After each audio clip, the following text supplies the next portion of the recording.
is still open. There are some who are saying that the Love Power Show is a racist show, and those individuals are welcome to call and let's have a real conversation. And some are saying, well, you ought to do the show in African. Give us a call and let's have a real conversation. Well, there are racists down there, and they've got one on the boat back to Africa and ain't but 2 people listening. Give us a call.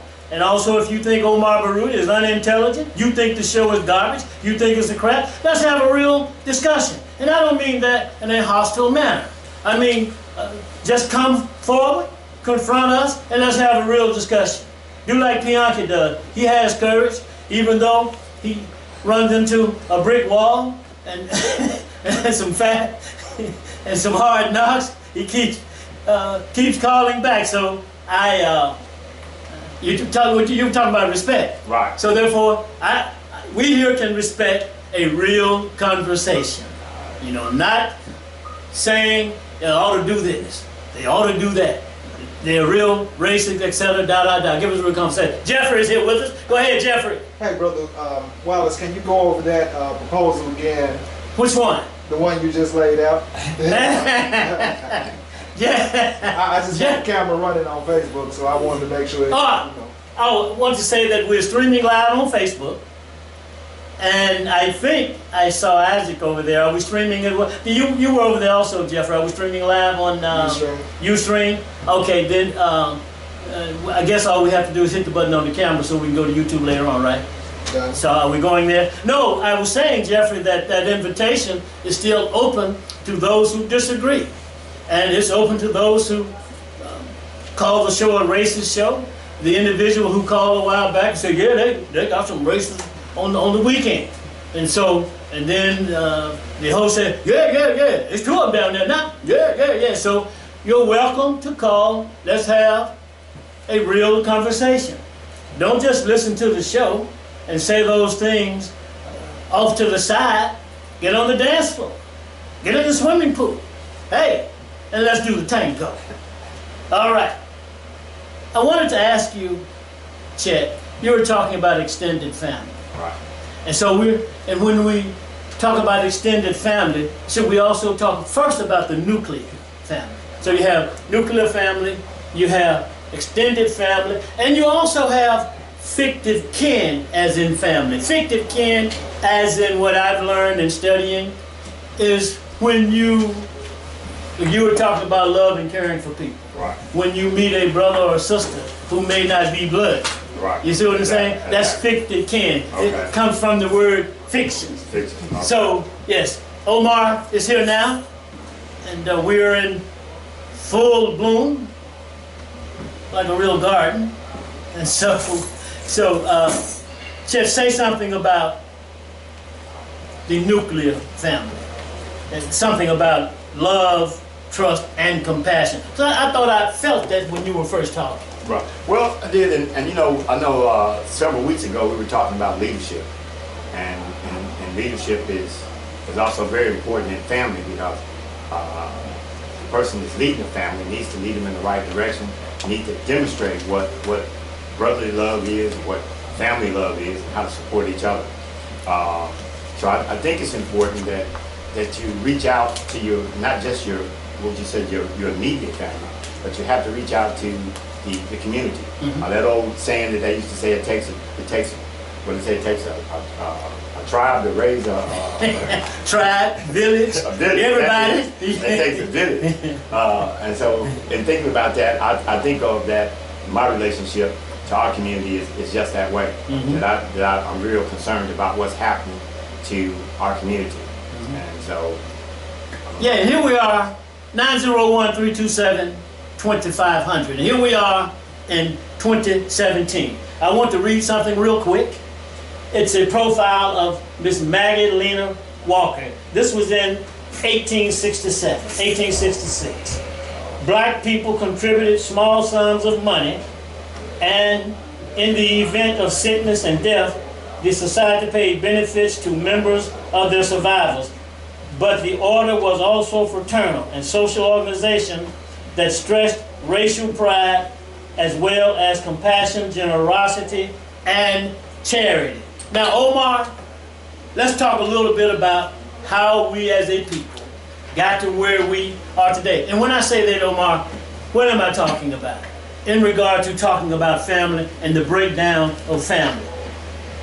And I know you're not going to play with it. Go right ahead. You know, when you listen to the Honorable Elijah Muhammad, he said history is best able to reward our research. And I know there are some radio talk show hosts that we need to come out the weeds and forget about history. Yeah. But if we do that, then America needs to take every history book they wrote about themselves and put them in the fire. And then get rid of every holiday that celebrates your history, including the 4th of July. Start there. The Christians need to put every book in the fire too, including you know, Jesus' birthday, Easter, and all those other holidays. That's history, because it happened thousands of years ago. That's history. If we're going to put away our history, everybody should put away their history. But you can't put away history. Because if you don't know where you came from, you won't know where you are, and you can't know where you're going. You got to have history.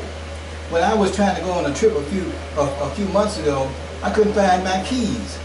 And my wife had to tell me, go back and start trying to retrace your footsteps. Every place you went to. Well, that's history. So I started going backwards, trying to think of every place I stopped at, and then I realized where I had my keys. But I didn't have my keys, I couldn't go nowhere. I had to go back in history. And we have to go back in history all the time. There's no sin or crime to it. But there are some handkerchief head Negroes. There are many of those. Okay. And I say handkerchief head because, you know, a long time ago, all handkerchiefs were white. And they got white-mindedness. And they speak for the white man and his white race supremacist attitude. We had even some handkerchief-head Jews when they were being put in the ovens. There were some Jews actually that were patrolling the internment camps, trying to keep other Jews in line while they would march to the ovens. And they felt like, if I be good, because Hitler's already put on the airways that Jews are no good, that they were robbing the people, that they were the scum of the earth. He felt like, if I be good, if I be like the Germans, then maybe they'll spare me. Maybe he'll like me. They call it the Stockholm Syndrome. We got some black folk got the Stockholm Syndrome. If I be good, maybe the white men will like me. Maybe he'll make an exception for me. I just got to be good. There was some on the plantation. They call them the house Negroes. If I just be good. Even while he's destroying the black family. While he's destroying the black family, while he's raping your wife in front of your eyes, raping your female children, and not female only, male too, because they have historical records of that, in front of your eyes, taking away your manhood. If I just be good, it'll change. Well, you know what, the family is disintegrating, but we're strong.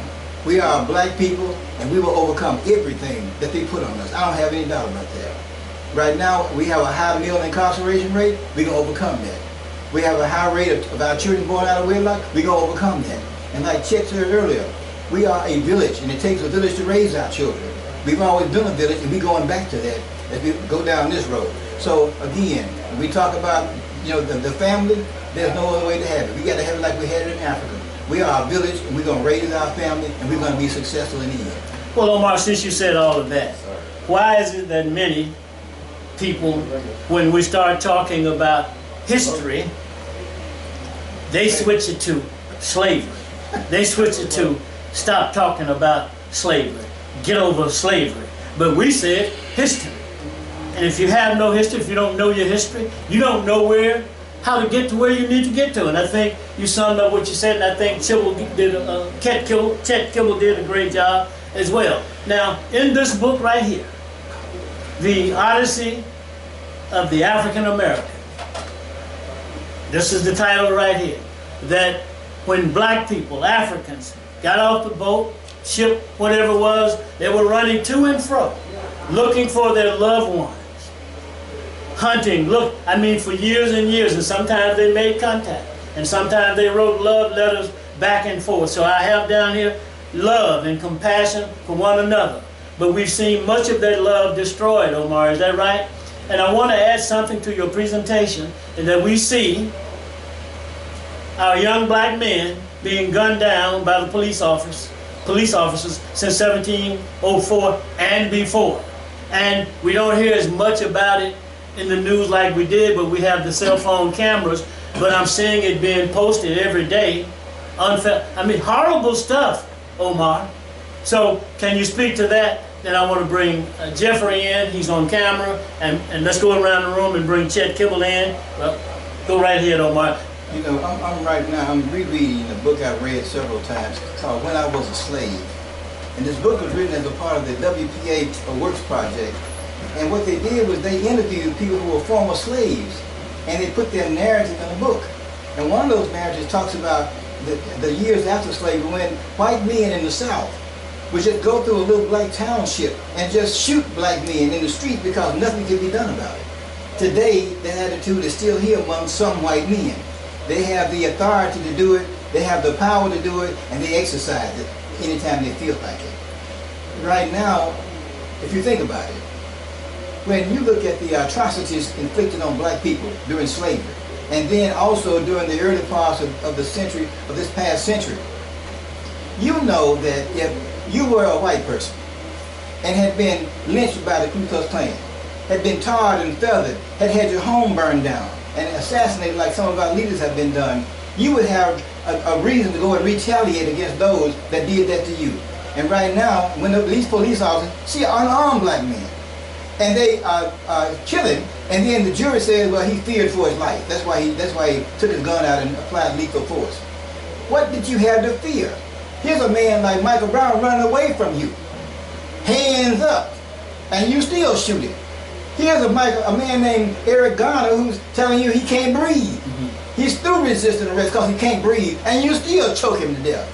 So even though these people are being submissive to you, and many more I could name.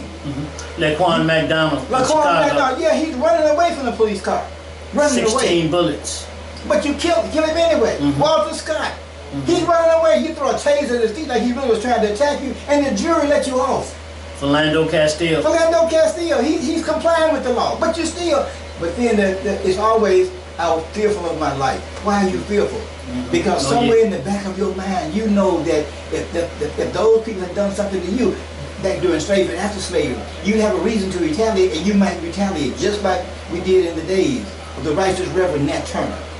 Just like we did back then. And when Nat Turner had that slave rebellion, the whole country shut down. Because he felt like he was righteous in doing it against his enemy. Because of the atrocities inflicted against his people. And you feel today, even in your own mindset, that this black man is going to one day wake up. He's going to stand up and revolution will take place. Black people are not like that. We don't do that. But you're afraid of that. And that's why you have the nerve to say, I fear for my life. You don't have any fear for your life. Not really. But maybe you should have some fear for your life if God steps into the picture. And God is the God of justice. Hopefully he'll temper with mercy, but if he doesn't, so be it. I want to come back to the way black people are. But right now I want to go to Jeffrey. Jeffrey, can you speak to, I read a while ago, Jeffrey, because I want all of us to weigh in on this right here.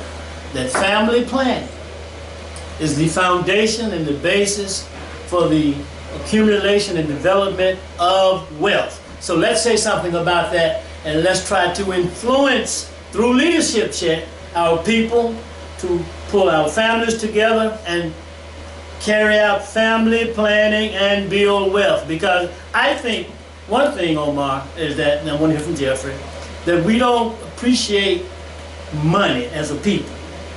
And we can get into it. Come on, Jeffrey. Right, I'm just gonna pick up where you left off right there. You know, along with what Baruti was saying, there's a lot of reasons why we don't value money. Okay. And I think last week I made a comment. You know, there's some black people that say, well, hey, it's no use striving to be wealthy. It's no use.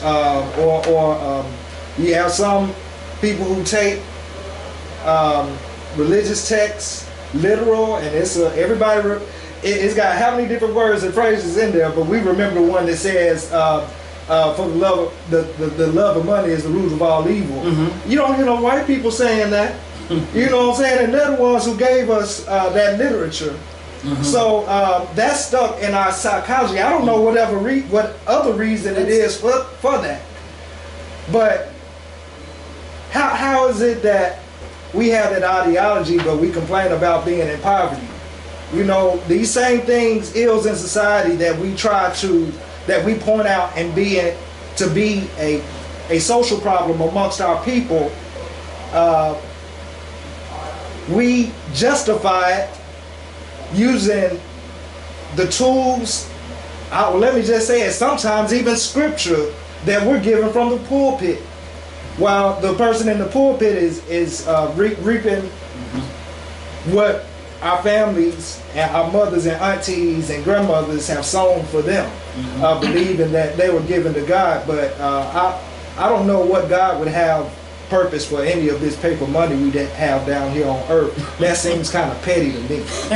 You know, for God, if he really needs that. You know, come on, y'all. It's that game that they playing with us on the religion.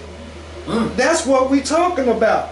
We giving that money to the preacher on Sunday when we should be using that money, planning with our families, building our communities up, you know, at least running a family business, or if you want to make it a community business based in the church, have the church build a business that employs the people in the community. So, yeah, family planning, you know, that's the foundation. And but you see, that foundation spills over into, like you said, the village and the community, and really the only community that we can really think of, the strongest community in the black community, is the church. Is the church. You know? Yes. 901-327-2500. Continue, Well, Jeffrey. When I say strongest, you know, I mean that's the place where you will find the most people. It's the most predominant. It's the most popular. But I also saw a post earlier this week that said something to the source of, if you want to know if you're in a bad neighborhood, in a bad black neighborhood, look and see how many churches you see around. You know, because it seems like you got a church, a liquor store, church. Well, you got all these churches, but we still got all these problems. So I know that kind of goes outside of, you know, family planning, but that's what. Yeah, but it can be it is a part of the analysis. And Reverend Ike came out and said, no. It is the lack of money that is the root of all evil. And that takes us to talk about poverty, eliminating poverty from our families. Chet Kibble, go right ahead. What I see is one of the most dangerous things that's going to happen to our community and happen to the family. And when we talk about building wealth, the amount of sickness that we're about to suffer in our community, these bills that they're trying to pass in Washington, where they're going to do away with some of the insurance coverage for people who already have various illnesses. Our community is extremely sick. A lot of the people in our community don't know how sick they are. You know, we've been reluctant to really say what was really going on in our community, because our goal had always been to get the city council and get various people in place so we can come up with a solution.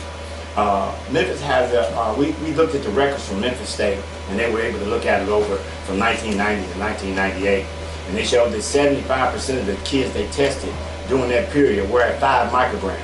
Now, we wasn't calling lead poisoning 5 micrograms back then. We know now lead poisoning can happen at 2 micrograms. So we talk about all of this illness that people are going to have: ADD, high blood pressure, arthritis, bronchitis, memory loss, all those things. What's going to happen to people when they can't get insurance? This bill means more to the black community than most communities. And you know, I've always been an advocate that let's try to do things the right way. I wasn't so much that everything needs to be done with a lawsuit or done legally. We need help. We've got to get financial help. We've got to get help for what's about to come. Because if this bill passes, then you're going to have communities, when you talk about wealth, you're going to let your family die because they can't get high blood pressure medicine. You're going to help them. Same thing you do now. When they get in, if somebody gets incarcerated, they need help to getting out, they need bonds. Families stick together. So when one person has a heavy load, that load passes on to everybody in the family. So it's hard not to care for your people. We got to get busy about this bill that they're trying to pass, and if they pass it, then we need to make the CDC responsible for what they did. The Center for Disease Control, in my opinion, played a major part in deceiving us. And since they deceived us, and now we know how sick we are, they need to be part of the solution. When Obama came through with the insurance and he put it in place where everybody could get insured, I said, oh Lord, that is really good. Now we have a way for people who are going to be sick, how they can take care of themselves. When they get rid of that, the future is going to be very dim. And so many of our young people are suffering from ADD and ADHD. It's just unbelievable. And now you don't even want them to treat themselves. They know that a lot of the times the people that have these diseases self-treat themselves by alcohol or marijuana or other things. And I'm not condoning for people to do something illegal, but you've got people that sick, you're not able to give them the medicine, and now you don't want to even look at the ways that they can actually treat themselves. We have a problem, and we got to address it. We started that this week with City Council. We're open now. We've let everybody know how bad the problem is. We gave them statistics. We're going to share it with the community. We're not hiding anything anymore.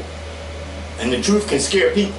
And that was the reason we held off trying to put as much in place as we could. And we've done all we can. For 8 years, we've done that research. We've worked with people. Now it's time for people to work with us. We need help. Okay, two things. When I look around the community, driving, stopping at red lights, and etc., without taking a scientific survey check, I see more African Americans being the sickest people, and we're talking about Memphis in this community. Right. I see cast, lost arms, broken legs, riding around in scooters, wheelchairs, and we seem, in general terms, to be numb, to be unaware. And speak to that, and let me just add to that. I think it's simply because we are not aware, we're not conscious, and because we are not studying. And I will, Naima said that, and I tend to agree with her, that we, those of us who know, the burden is on us, but we have allowed ourselves to be where we are and continue to be in that state. The other part of it is, we do need help, and how do we get help? Chet Kibble, you have any thoughts about getting help, and how do we get our people to become aware through reading and studying? Oh, Chet, before you do that, you had a comment last week. Uh-oh. Somebody gave you a good comment last week. Is it? All right. Yeah, we talked about Pianki gave you a good comment. Oh, What yeah. did you say about him? He said he was a leader. He said he was a leader. Pianki, yeah. Hey, 901-327-2500. Go ahead, Chet. It's nice to hear somebody say something good, because I hear a lot of bad, so Yeah. that's good to hear But that. that's one of the things about leadership. Yeah. He's going to hear, or she is going to hear a lot of bad. Right. But trust me, there's some good in there too. Okay, and to answer your question, where we are now, we're into awareness, and we've got to share that with our people. We've got to encourage them to get the knowledge. We don't want to do what happened in Flint. Well, and it wasn't the people in Flint's fault, but they listened. They were lied to for over 3 years, and they believed that. And what I want people to do now, they can get to Google. I mean, if you can get to YouTube, look up Nova Poison Water. And that's the article. It's a 1 hour presentation that talks about what happened in Flint. But two things I want you to remember when you look at it. Remember how long they lied to the people. Everybody lied. The mayor lied. Everybody lied. They denied. Okay, that was one of the key things. The other thing is that the University of Cincinnati also spoke on there. And the University of Cincinnati's been doing studies on lead longer than anybody in the United States. And what they did is recently they did a brain scan on children that had low-level lead exposure over 15 years ago. And what they found out is these children had serious deformity in their brain. You could see it. She could identify it. She talked about what part of the brain lead destroys. Okay, so what we've got to accept is that many people in our community have brain damage. And I'm going to say this lightly. I'm saying it as a fact, because when you look at what we call chronic lead poison, and you look at the numbers in Memphis and what's been happening, the exposures we had, we have to accept that there's something going on that happened. We need to recognize it, and now we got to move forward. So the community has to be aware that this has happened to them, and do the right thing. All right. Now, Omar, do we have a call? Yes, we have a call. Let's take this call, and I want to go to Omar around the table. Go right ahead, caller. How you doing today? I just want to say we already in power, and we already have the avenue to do what we need to do. We control the city council. We got almost enough votes on the county commission. All we need to do, nothing more. All we need to do is get our city council to stand up and be representative of the people and demand and legislate this foul lead in the water to get it out, to make light gas and water, get that water out. Light gas and water is controlling our water, and that water is, the light, gas, and water itself is owned by the people of the city of Memphis. And most of the people in the city of Memphis are black people. White people live in the suburbs, in the county. Memphis itself is basically owned by black people. Okay. And all we need to do, we can't expect our mayor to do that. The other two mayors we had wasn't no good, didn't do us any good. On nothing. Let the police kill up everything else, so you know they'll let up poison. No. But we just need to demand that our city council do something about they can legislate this water this week. Okay. It's all can be over in a couple of days. Okay. Our city council can do that. Well, And we can send that to the county commission. If the council does it, the commission will go along with it, and our mayor, who we presently have, will have to go along with it. okay. That's all I want to say. Well, hold on, Al. Al, Yes, you went from all we have to do, and then you went to demand, which is what I call a leverage. I like that's more specific. So real quick, how do we, as citizens, how do we what? demand city council? Sound like we've been doing, wearing our shoes out when they have the city council meeting, and all of us go down to the city council meeting and sit in the meeting and demand to be heard and demand that they legislate this water to a healthy level. That's all we need to do. Okay, Chet, respond to Al Hentry. Yes, sir. I agree with you. It's good talking to you. We were down there this Tuesday, and Al, we're going to put it on the internet, and we're also going to have it where you can get the booklet, the report that we did. We did the 8-year study. We did it. It's in about 9 to 10 pages, and we gave it at the city council. So they have all the facts. They know what's going on. And what we need to demand, and we put it in there, is that they need to give water filters to everybody that has a lead water line immediately. Until they can change the lead water line, we need to have filters. It's been done in other cities, and it was done for a reason. It was done because the people in those cities already had body burdens. So they recognized that this had to be done. So I agree with you, and part of what we need to do, we plan to be back at City Council at the next meeting. We need support. All right. Omar, two-part question. How did we as a people get here? Allow this devastation to take place? And do you agree with Al on, let's take the all we need to do part out. Let's go to the demand part. Two-part question, Omar. And how do we as a people, and let's say black and white, because at that city council meeting, there were some white people there as well. Oh, yeah. Quite a few. And so we're talking about human beings in Memphis, Tennessee. If you are affected by this problem, we're talking about working with you as well. Right. And Omar, two-part question. I know I went along with the question. Go Let ahead. me address the second part first. Okay, good. I know we talk about, I hear on the radio the words being spoken about the CEO of Memphis Light, Gas, and Water. But he works for the people. And he's put there by the mayor. So if he works for us, we like any other employer. We should say you're fired if we have to. The city council should go ahead and vote and get the lead out and also get the fluoride out in one vote. Both of them are killing our people. If you read your toothpaste, go right now and get your tube of toothpaste out your bathroom. It says if it's got fluoride in it, it tells you on there that if you have to ingest it, you should call the Poison Control Center and list the number on there, so in case you ingest it and you get a harmful effect or you die, you can't sue them because they told you it was poisonous. Right. So you know it's poison, but they still give it to us in our water, and we know the detriments of lead and how it's affecting our children and how it's affecting our adults too.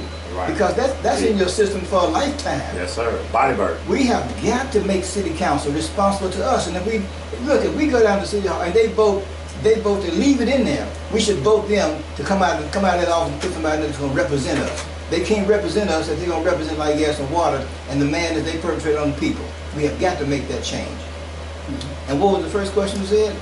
The first part of it was, how did we as a people allow ourselves to get in this detrimental position in 2017? How?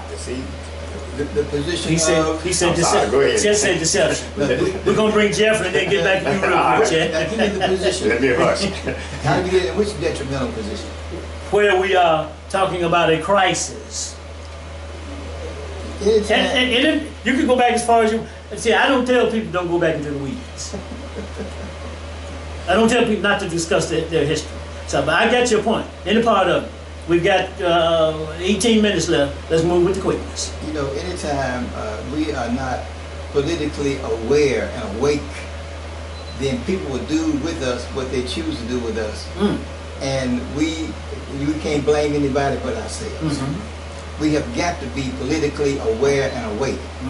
You know, even though they have the Republican Party, they form the Tea Party inside of the Republican Party. And now they got some other parties inside of the Republican Party that represent segments of the population.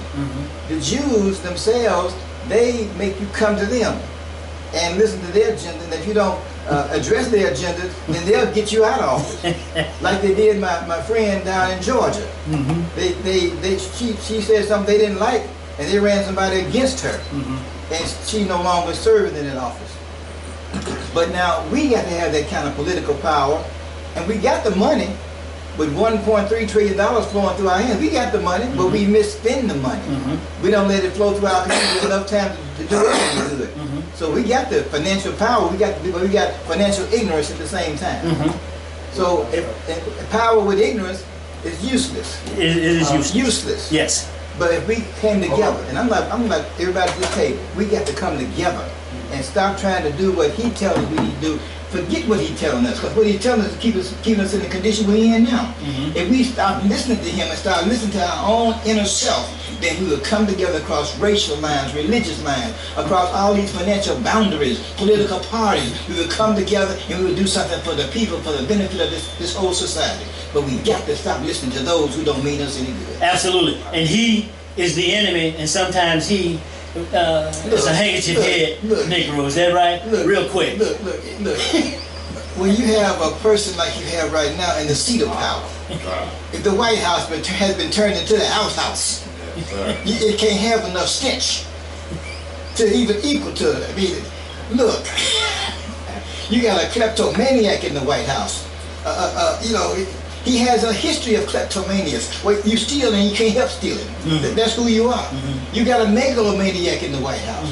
You got somebody who is self-centered, egotistical man in the White House. You can't have anybody in the White House representing himself and his family and can't represent you. You made a mistake, people, to allow him to get there, but don't make a mistake to allow him to stay there. Okay. Let's take this call real quick. Go ahead, caller. My people were destroyed for the lack of knowledge. The city council let black gas and water give us smart meters. The city council gave away the school system. The city council doesn't say anything unless it's an issue where they can profit from it and get some votes. That's where our problem is. That's where we need to concentrate. That's all I have to say. Al, are you going to take a leadership position? I was at, let me say this. I was at the city council meeting that Chet's talking about. And not just that, I stepped up to the plate, spoke. Are you going to take a leadership position? Let's rock and roll. Come on, Al. I'll certainly do that. All right. Be listening. Keep listening. Call me up, or either I'll call you. All right. Jeffrey, when we say demand, what are we talking about, and how do we demand? Mathematically. Do you remember what Omar said? Omar said, weak as a people. Demand. Or any part of the discussion you want to take, Jeffrey. Your comments are extremely insightful. You want to take this call? Yeah, but like I said, your comments are extremely insightful. Come on, caller. Thank you so very much for the opportunity. Let me just give you a quick update. We have been before the city council. We have been also before different colleges. The city council on just this last council meeting. Patricia Robinson, of course, was on the broadcast that we did on Saturday with the sister of Patricia Lee's program. We're now moving forward. We're at this point, Brother Chet, both of these trying to move forward at the level that we should be at. and that is we will be filing in the behalf of the people. We don't know at this point $15 or $25 million lawsuit personally against us, Jerry Collins, because he's been knowing what is happening. He's the president of the company, so we're going to start off with him, and then we'll come on down the line as it relates to those others that may be involved. Getting rid of the fluoride, the carcinogen, biotoxin, neurological evasion, all this hazardous waste, poison, acid they're putting in the water. It's amazing. They take your tax money back to poison and put it in your drinking water. And if you don't sue them, you sue them for their personal account instead of suing through the city. You end up paying for this defense nearly back. So we're going to sue personally, not against the city or whatever, but against them personally. So we appreciate all your support, and we can say now that the Caucasian people, both men and women, have come out and beginning to support and move this bill. Yeah. You know why our people don't respond, because that's one of the things here. Fluoride does it also dump it down. That's when in the road, put it in the water back in 1960, so stop the rise. Okay. All right, thank you, Minister Sakura Abdul. Thank you very much. Jeffrey, go right ahead. And he talked about individual accounts, but we should move in unification, is what I'm thinking. That's what I'm thinking. Go right ahead. Any part of the discussion, Jeffrey? Absolutely. I just want to go back to the word demand, and just, That was it. just make sure that we understand what that means. Yeah. You know, a lot of times, well, most of the time, we're asking, and we accept, you know, what's given to us. You know, as a people, that's been our history.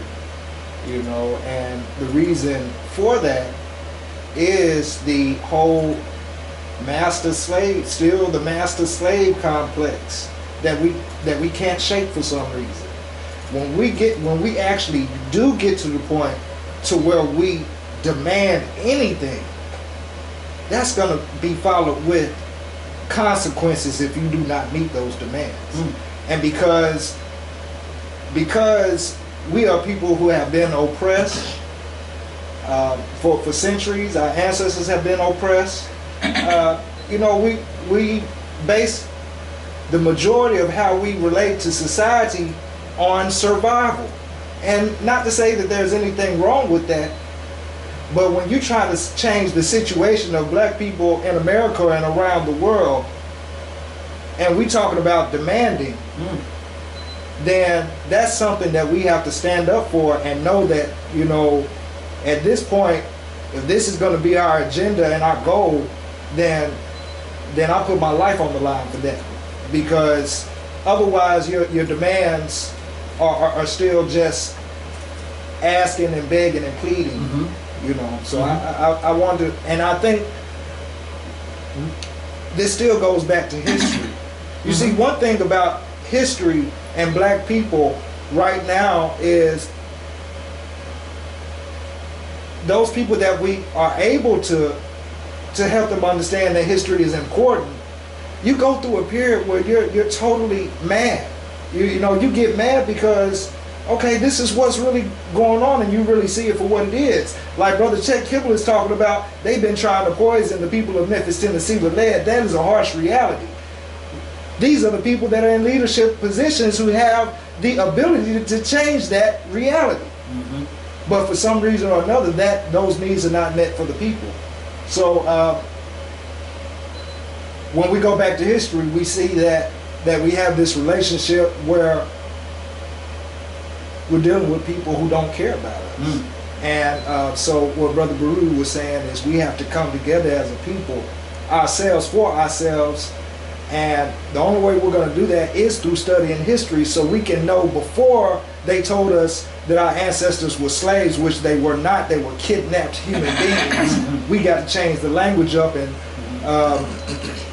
go back before then. You see the tables were turned, and you see we have to go back. And I believe we started this study off on the family. Yes. And you know, we bring in a religious element on that earlier as well, just to bring it all back around. Well, we got to go back to the beginning, because the Trinity that we have been forced to believe in and worship here does not include the woman.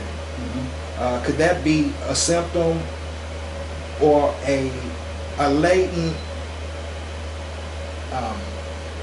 what do you call it? Could that be the result of them breaking up? The result of our families being broken up? Be psychological. Because it can be deep psychological. a lot of times damage. the religions that we're dealing with are not only racist to black people, but they're also sexist to women. So what does that say when you have a father and a son, but then the other side is a ghost? What does that say about the family? But if you go back before they put that religion on you and know where they actually got it from, it wasn't a ghost. It was a woman. It was a black family, father, mother, and son. So we have to go back and study our history, and reclaim what is our history, and don't let them tell you that it's evil, because they got it from you. They didn't have a religion or philosophy before they came and visited your land. So who are you going to accept? Are you going to go back and study for yourself your ancestors' history, or are you going to study the history of somebody else's culture, which they use their culture to put your ancestors in bondage? You make the choice. All right, we're coming close to 5. We've got 6 or 8 minutes. 901-327-2500. Truth and Human Beings in Memphis, Tennessee. And how do we affect these laws and legislations to protect and save our families? Chet Kibble. Okay, and one of the things I want to say, we talk about how did we get in this situation. Yes. And I was telling you, a lot of it had to do with deception and kept information from us. One of the things that really got my attention when EPA contacted me about the environmental justice program, the 7-step collaborative, one of the steps insists that you learn or try to become an expert in what you perceive to be the problem for your community. And they do everything they can to help you get that knowledge. They even hooked us up with other cities and other people who went through the motions and knew what was going on. So the other thing that I'll say about Flint, when I visited them, is that Flint, when they became knowledgeable, they let nobody else fool them. Their position was, if it's not coming through Dr. Edwards, if he's not co-signing it, then it's not true. We've got to take that position, because some stuff is going to be said that is going to be so far from the truth. They want to say that the lead and copper rule, what we're trying to use, what we call safe, is nowhere near safe. It has nothing to do with safety. We must get into having water filters at every house that has a lead water line. If you can't buy one yourself, we need to come up with programs to give it to them. But it's time, our people need to know that it's time, we need that protection now. And Chet, you did say you visited Flint, Michigan. I sure did. Right, and so this is not an opinion show where you call up and start talking about your opinion. This is a show just like the people in this book here. They were in Africa on the ground. Right. And so we have research and facts and documents, and you were there on the ground. Omar Baruda, real quick. Let me give this number out real quick, Omar. 901-327-2500. I think we have around 5, 6, or 7 minutes. Let's move with the quickness. Let me say what I forgot to say when I first started. Yeah, what I had a minute ago. I had a senior moment. The views and opinions There you go. that have been expressed on this radio show are not necessarily the views and opinions of our advertisers. And with that being said, Yes, sir. sorry about that. Oh. With that being said, I just want our people to wake up. In every aspect of life, we have been put to sleep. The biggest problem we have right now, today, and I know you don't have a problem with me saying it, is that we have been put to sleep by way of our religion. Here's a people that gave us a religion that they don't even follow. They say, thou shalt not kill. This country has killed millions of people around the earth. They're talking right now about the Russian influence in the American election. How many countries have we gone into and overthrown the legitimate president of those countries and taken over the resources as we put our own man in power? We didn't just go and influence the elections, we had them assassinated. You know, if you're gonna follow a good book, if you're gonna give the good book to somebody else, you need to be following the good book. Don't give it away and then you don't follow it. But we have gone to sleep, and we have gone to sleep on misinterpretation of the scripture. I mean, the book said, you know, they tell us we should love everybody. But Jesus didn't say that. Jesus said you should love your neighbor. Right. And he said there was a man going from Jerusalem to Jericho. And he said he was beset upon by a robber. He was hit in the head and left wounded in the road. They said a priest came by, and the priest passed by on the other side. He didn't help the man. Right. They said a Levite came. A Levite is somebody else in the church. He came close to the man, but he didn't help him. But then he said the good Samaritan came and put the man on a donkey, bound up his wounds, took him to an innkeeper and said, take care of this man, here's some money, and when I come back, if I owe you some more money, let me know. And then he asked the question, which one? Not which two, but which one did the neighborly thing? Because the one that did the neighborly thing is the neighbor you should love. And if they didn't do it, you can't love them. There's no justification in doing it. We got to learn who to love and who not to love. And those that don't do us right, they ain't worth loving. God don't love them. God, he loved Jacob, but he hated Esau. You got to learn that if God can hate, what about you? All right, well, 901-327-2500. We're running up against the clock. Yeah, thank you, Jeffrey. A while back I had a senior moment, but you brought me back around to consciousness on that question of demand. And you remember that Reverend Ike said he counteracted all of that. So you're right, all of this backwardness coming from these religions, this Bible, these pulpits, these churches, and these preachers talking about the money is being the root of evil. And Reverend Ike said the lack of money, the lack of it, not having it, is the root of all evil. Remember that, Jeffrey? That means poverty. Right. That means loss of jobs. That means dysfunctional